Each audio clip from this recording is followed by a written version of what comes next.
Unang senyales ng paglalandi ng inahin pagkatapos may wala ang kanyang mga biig ay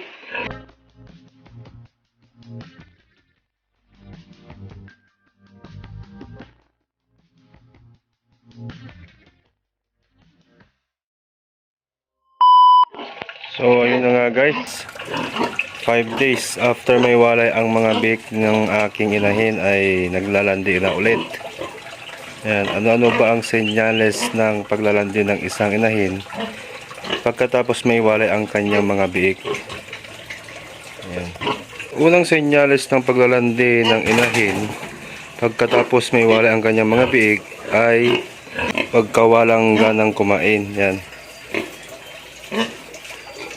Pansinin nyo po or obserbahan nyo inyong mga inahin kung yung 1 week or 5 days after nyong iwalay ang kanyang mga biig ay nawawala na yung gana niyang kumain. Yan na po yung isang palatandaan na naglalandi na ulit ang inyong inahin. Yan. Ang pangalawang senyales naman ay ang pagkakaroon ng mamula-mulang ari. Yan. So, ngayong araw napansin ko po na namumula na po yung ari niya at may lumalabas ng fluid or likido. Yan. Yan. Ang patlong senyales naman ay yung pag-iingay. Yun, kahit binigyan mo na siya ng pagkain, maingay pa rin at di naman niya inuubos yung pagkain niya. Ayan.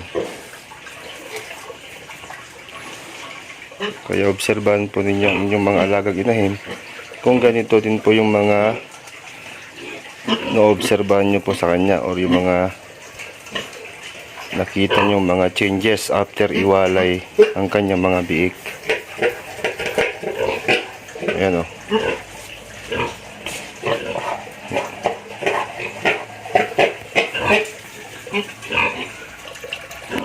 Yan, hindi po siya mapakali. Ayan. So, first day po ng kanyang paglalandi.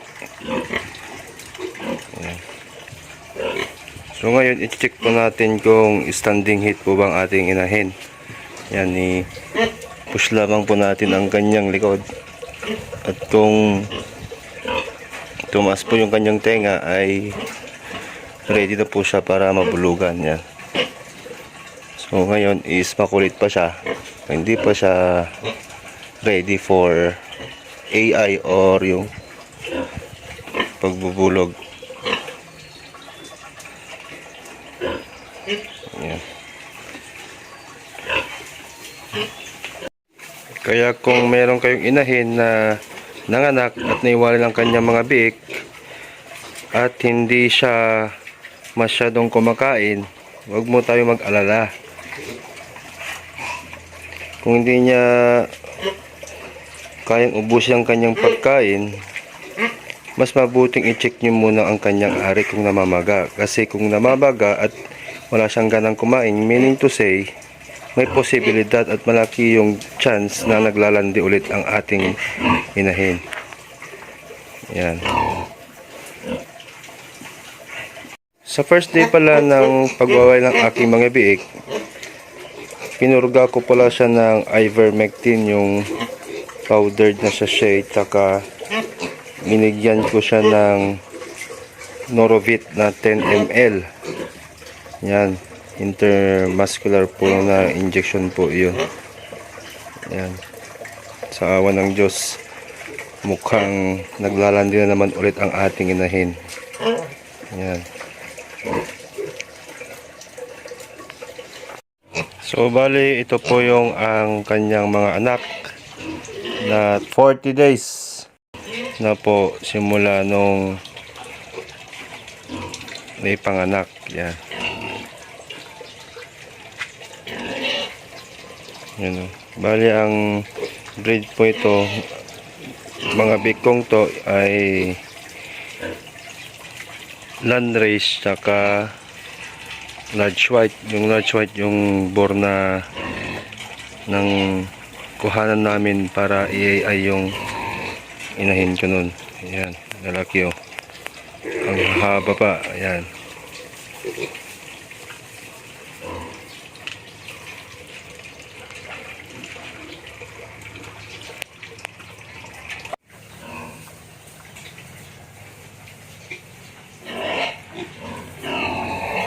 So ayun, kung mapapansin nyo, yung nag-iingay na baboy na yon ay yung mga ina ng mga biik na to.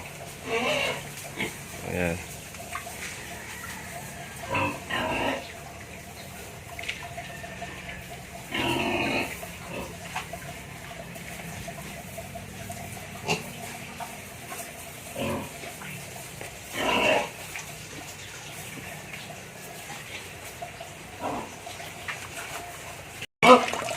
Ayan. Mapansin nyo, nag-iingay na naman. Hindi naman niya gustong kumain. Pero nag-iingay. Hindi siya mapakali. So, ayan.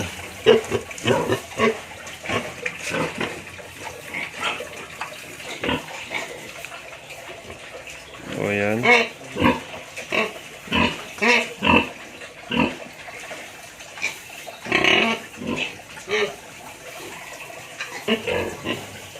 At ang pinakalas na senyales na may posibilidad naglalandi na ulit ang ating inahin ay pisilin po natin ang kanyang mga dede kung wala ng gatas.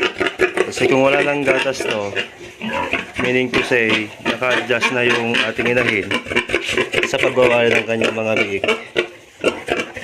Yun, wala na.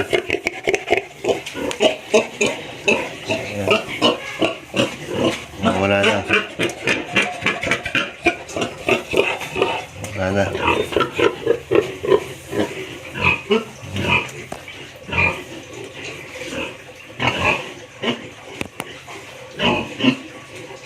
Yan. So yan. Kaya bantayan yung mabuti ang inyong mga inahin pagkatapos nyong iwalay ang kanyang mga biik. Dahil yung 5 days after kayo magwalay, yan mag-umpisa ng magbigay ng senyales ang ating inahin na siya ay naglalandi na. Yan.